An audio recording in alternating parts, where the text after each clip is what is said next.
So it would have been 2010, and I was 18. I was a freshman at School of Mines. I remember coming to Mines and just being in this place where it felt like I was at a crossroads. I wasn't strong in my faith. I felt like my life didn't have a lot of purpose. And I remember I was walking to class one day when this guy walks up to me on campus, random guy named Billy Sprague, and he puts his hand on my shoulder and says, "Hey man, I've been praying for you." And I thought, that's a weird thing to say to somebody that you don't know. And I had known who this guy was because he was a pretty influential dude. And he went on to invite me to his men's group. And I didn't even know what a men's group was at the time, but I said yes just because I knew who he was and thought it might be a good idea. Eventually, I showed up to his men's group.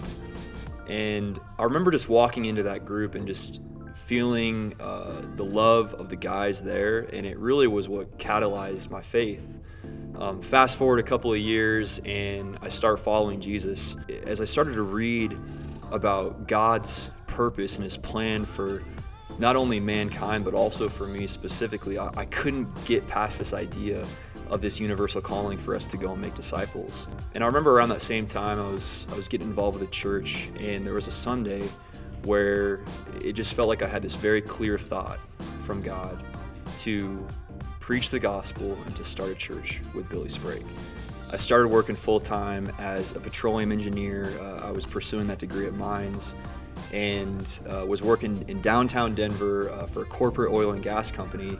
And I just remember thinking, like, God, how can I start a church? How can I preach the gospel while I'm working this full-time engineering job? It was like I was called to do two things. Around that same time was when this guy named Jason Soderstrom calls me. He first cast the vision for what would someday become The Brook, which is a young adults ministry. So fast forward to 2019, and Jason and his wife Molly moved down to Denver, and Jason calls me up and says, "Hey man, I'm in Denver, want to start up this thing?" And I said, "I'm in, let's do it."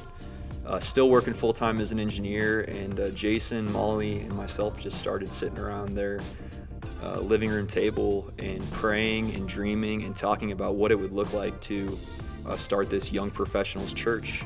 It's funny, I think back to all those small moments in my journey of stepping into God's plan for my life, this co-vocational calling, being called to work full-time as an engineer, but also being called to be involved in the church.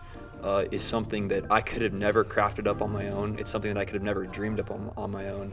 Yeah, Jesus' calling to make disciples and to take part in his plan for humankind, it's not just one for professional pastors. It's a calling for everyday, ordinary leaders, people like me, people just like you.